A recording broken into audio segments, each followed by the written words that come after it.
Hey everybody, this is DM Mike, and this is the next thing that I use for Dungeons & Dragons. Now, if you watched the introductory video, I talked about how this will cover tools and software and different things, but also the things that inspire me as a DM. So today I want to take a moment to show you something that inspires me as a DM. I will watch this sometimes before a major, huge campaign, or even sometimes like the day of when I'm getting ready to run a game, and I'm just not feeling it. You know, that's the hardest thing sometimes as a DM is I feel like sometimes we burn ourselves out, not knowing about it, but kind of burn ourselves out just in the prep and thinking about it all week before a game night. Not everybody, of course, but I think most do. Just are constantly thinking about Dungeons & Dragons when they're running it. And we just kind of, you know, we need a little bit of a boost, a caffeine boost. Well, this is what I turn to. It's been a staple of mine since 1988, 89, somewhere around there.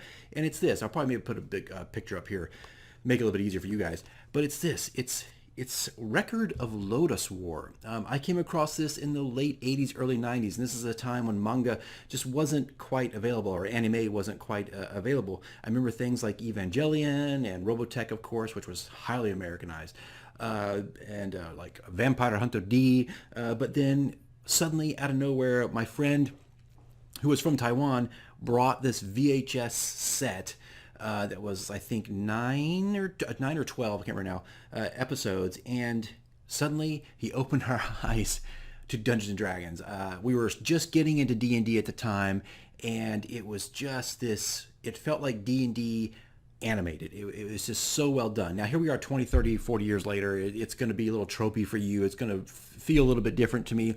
But this is up there, I think, with kind of like Dragonlance, the first book of the Dragonlance saga, where it just felt like a Dungeons & Dragons adventure.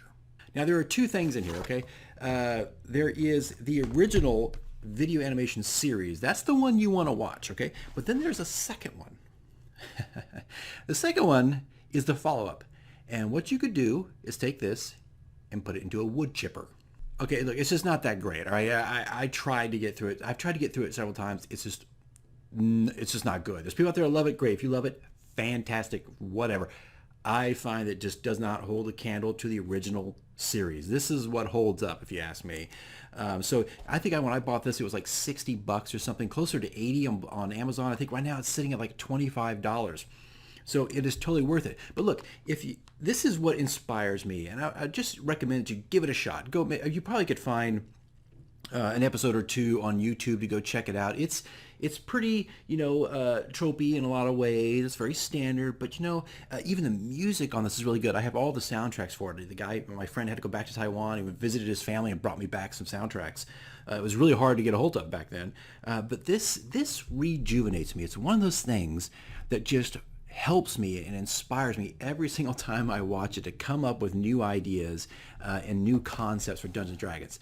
So go check it out, guys. I'm sure you can find a sample somewhere. But this is one of the things that I use for Dungeons & Dragons that helps me run the game. All right, guys. See you in the next one.